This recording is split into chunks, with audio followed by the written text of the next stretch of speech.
Hello, and welcome to another episode with me, Seema Pateel, an expert in all things content marketing. In today's episode, I'll be talking to you all about how to overcome your fear of visibility.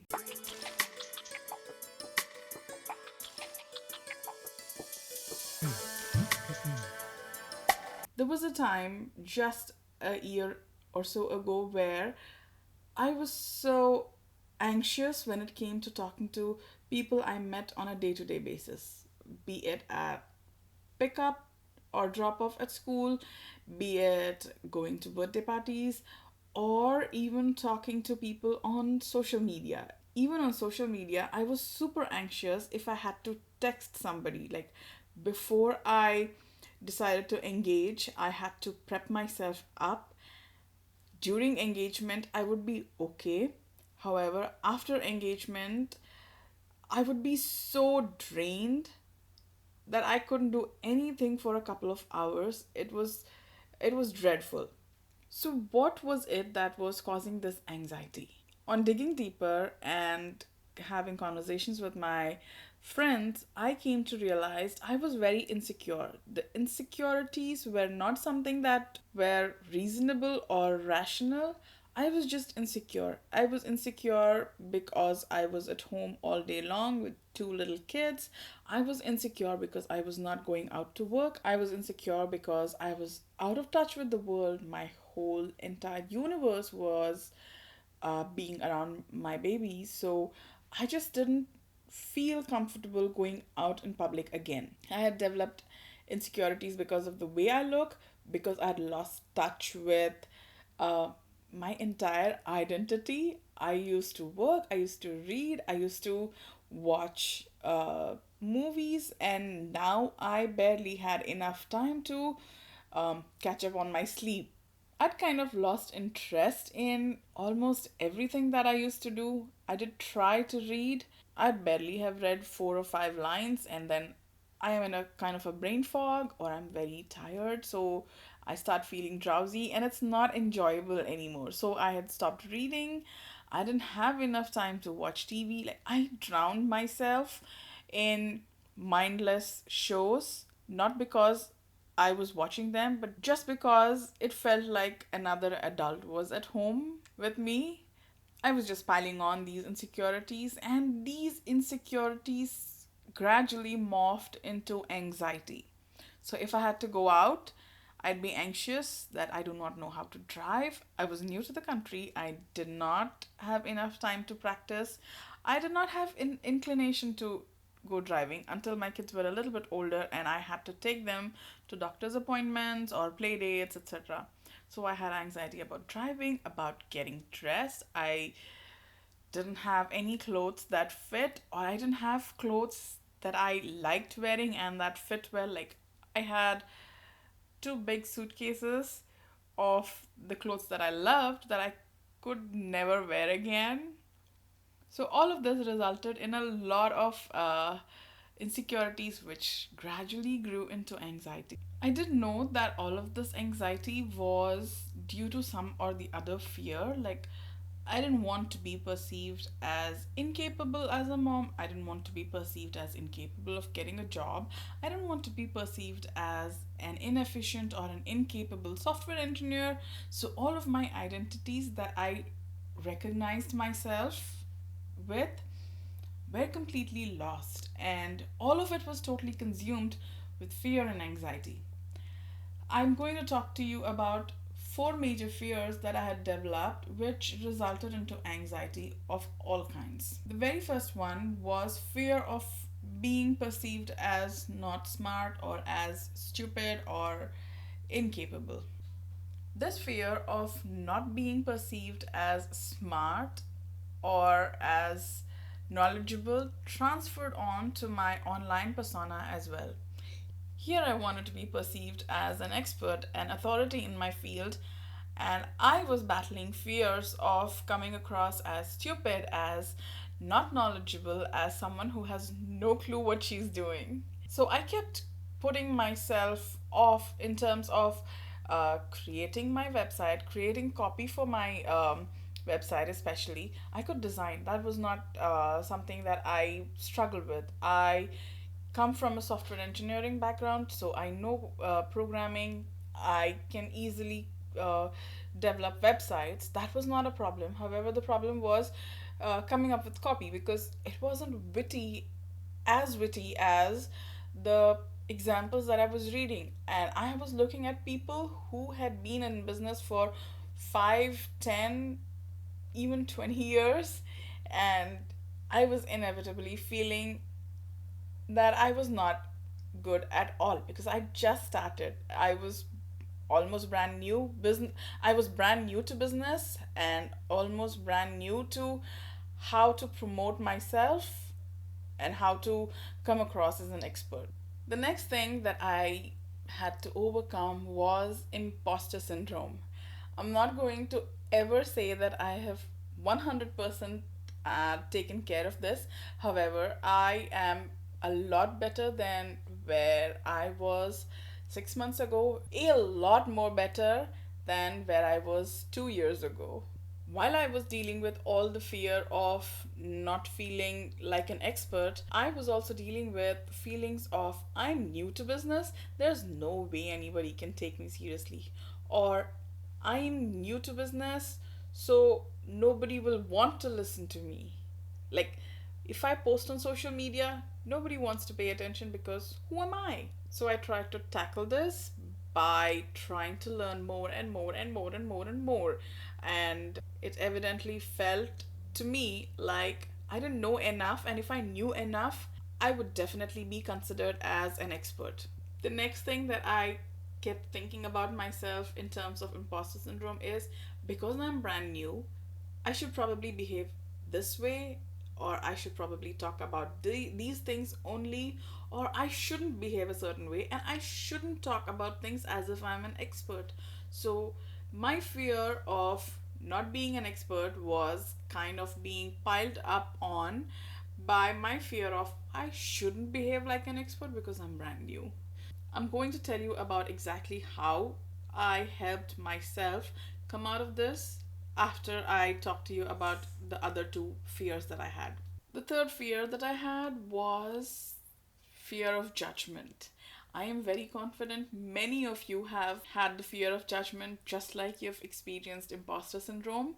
And I can say with confidence that you've had thoughts that I have had myself. What will my friends and family think of me if I start a business? What will they think in terms of my capability of earning money? What will they think about me when I market myself, when they keep seeing posts of my offers on my profile? It was also that what if it's revealed that I'm a fraud or I'm a fake because I cannot exude the confidence that is needed to be an expert? Like, again, comparison with someone who is way ahead of me, even someone with 2 years of experience as a business owner has a lot more confidence than someone who is brand new, because you're navigating a totally new space. And I just didn't realize that until I had spent a couple of years being a business owner myself. This fear of judgment also came across in the way that what if people don't like me because of the way I talk, because of my accent, because of the way I look, because of my color, because I am fat, because I am whatever not. It was about every single aspect that I could tear apart of my personality. I would, like, the way I say words, the way I say sentences. They hate my accent. And because I was at home all the time with my kids, the way I took care of myself was very different from the way I used to take care of myself when I was single, when I was working and I was living all by myself, when I had nothing else to do over the weekends other than take care of myself, have fun with my friends, etc. So it translated into I have no idea how to look like the other person who is posting their pictures on their website or their social media or their YouTube channel.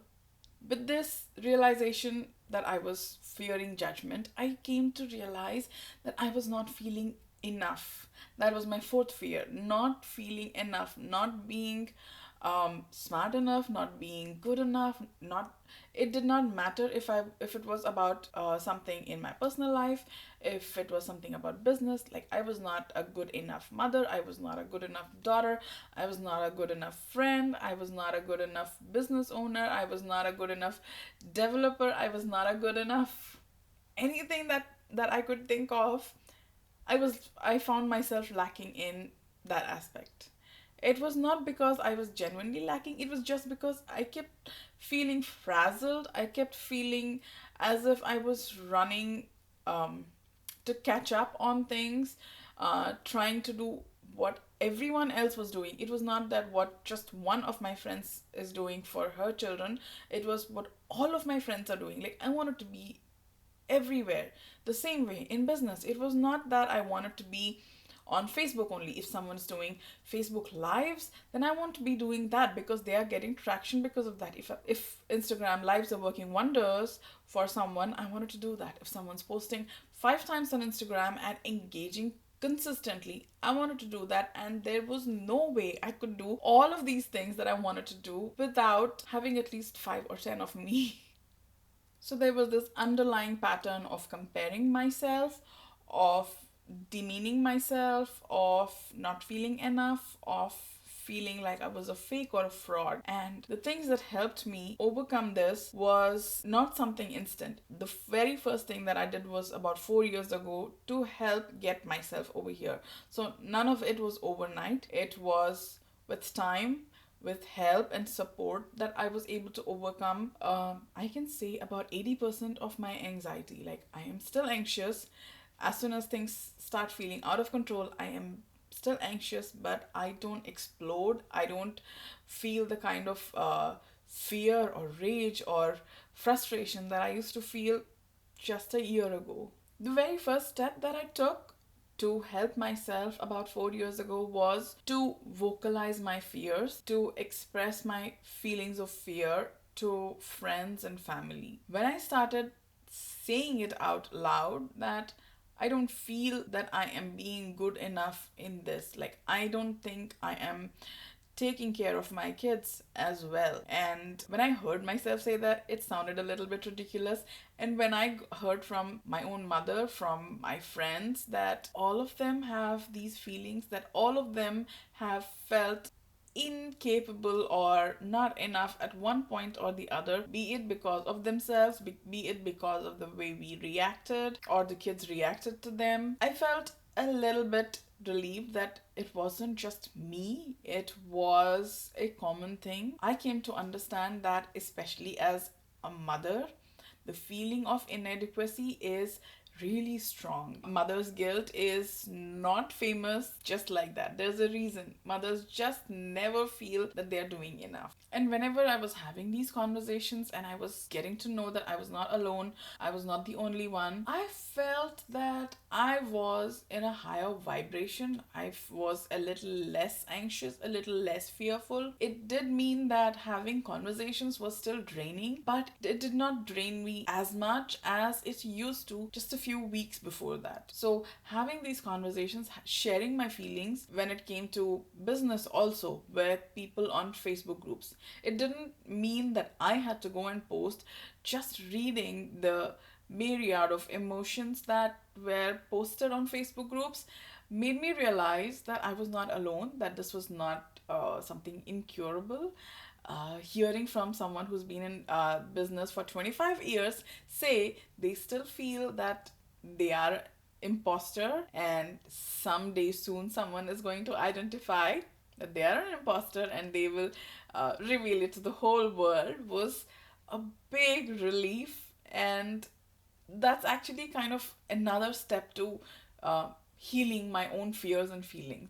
All this vocalizing kept making me realize how each of my fears that I had was either common or quite ridiculous.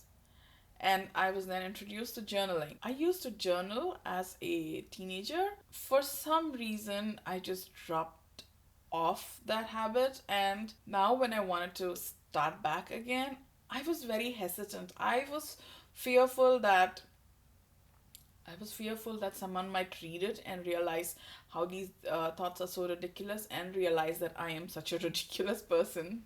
So, what I did was I used scraps of paper, I would write down my feelings and then I would trash it. This habit of writing actually made me feel a little less anxious about the fear. It made me feel a little bit relieved.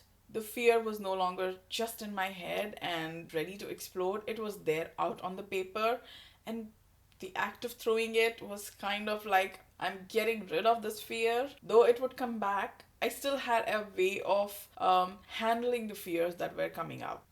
This was a very long process of more than a year actually. During this time where I got introduced to journaling, one of my friends said, if you're hesitant to write anything, why don't you just write three reasons that you're grateful for today and three reasons that you're happy for today?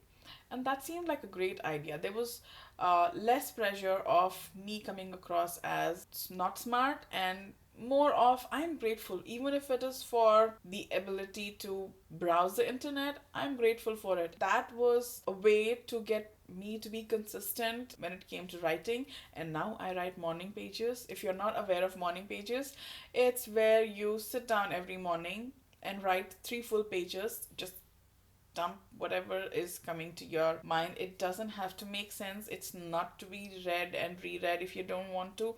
You're just taking the trash out, is what I had read. You're just taking the trash out of your head onto a paper and clearing your mind at the beginning of the day so you have a better day. And that has definitely helped me. It has helped me a lot more to deal with my fears. So, this journaling process has been quite long, and I have tried multiple things. Gratitude journaling was one of them, writing my fears specifically was one of them. And then I met Ashley Rainsbarger, who shared with me her 55 prompt to manage fear of visibility or overcome fear of visibility. And those prompts, I'm telling you, are just the most important thing that you should take away from this whole video if you can. The very first prompt, it took me 7 days to actually get myself to write about it. It was about judgment. What about the judgment makes you fear? What feelings does it bring about inside of you? And I mulled over that for 7 days. I just couldn't. I was resistant to write. It was so embarrassing. It was so painful to be able to write that it took me 7 days to actually pen my thoughts finally. So you should definitely check out her prompts if you are interested in journaling and if you have fear of visibility yourself. They are going to help you get all of the gunk out of you and actually realize that this fear is just that and there's a way out. I kept thinking that everybody who says feel the fear and just do it was ridiculous. They just did not know what being afraid was. But frankly, that's the only way. The more you sit there and give reasons as to why you're afraid or why you feel the fear or whatever your reasons are behind the fear, you're only making it grow. The moment you say, yes, you exist, but that's not going to stop me, is the moment where you can actually get past it. So have the fear and definitely take the step. Just do it.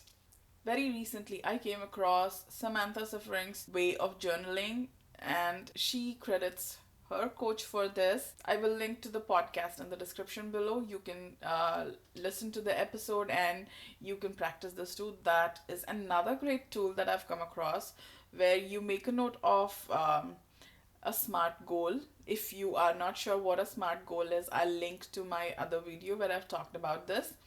So, where you can put in your SMART goal and then you answer a couple of questions. The first one is, how committed are you to this goal? And you have to put in the number that first comes to your head. And once you have the number out, don't hesitate if it's just one. Most of the times I just start at one and I have to work past it. It's a scale of 1 to 10 and I have to work past it. Once you have the number, what are the reasons because of which you chose that number?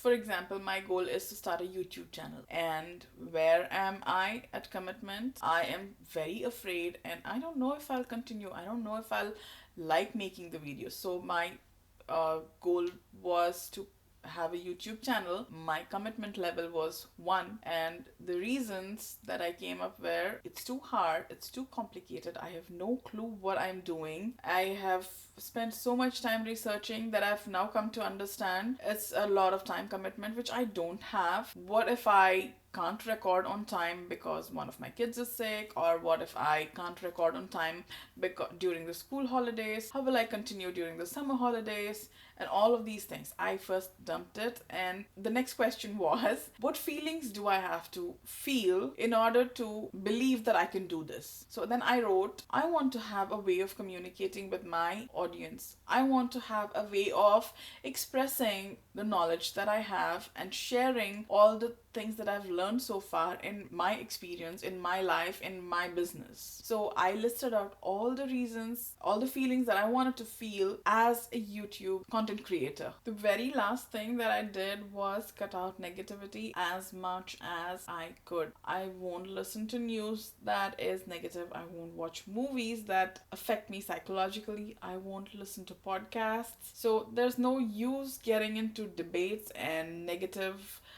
conversations.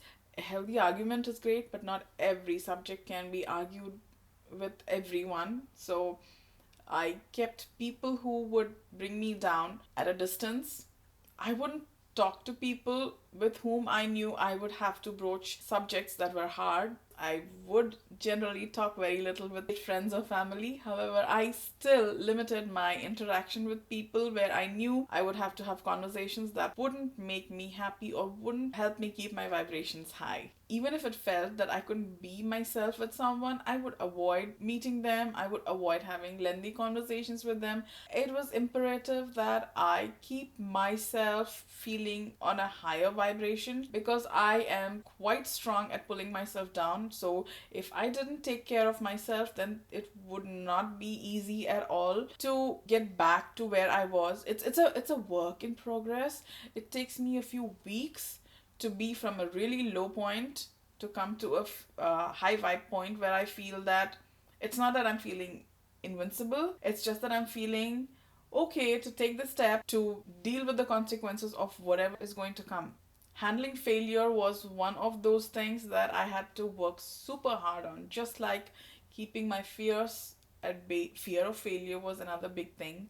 So letting myself go back into a dark state was not something that I wanted to do willingly. So I would do anything, I will do anything that I can to keep myself in high vibe. I hope all of these suggestions and tips and strategies have been helpful for you or have given you an opportunity to come up with a way to help yourself. It's not about having the fear and trying to erase it. It's about having the fear and telling it that it's okay, you're there, but I'm moving on. I'm still taking the step that I'm so afraid to take. Now, I'd like to know, what is your number one tool that has helped you beat any kind of fear that you have had? Is it journaling? Is it talking to friends? Is it just doing it? Are you of the kind who feels the fear and still can easily manage to take the step that you have to take? Please put your responses in the comments. I am really curious as to how you're handling your fears. In my next episode, I'm going to tell you all about why I moved from being a developer to a content marketing strategist. And if you want to get notified of it, you should not only hit the subscribe button, but you should also click the notification icon so that when I post my video, you get a notification immediately. I'll see you next time. Until then, bye.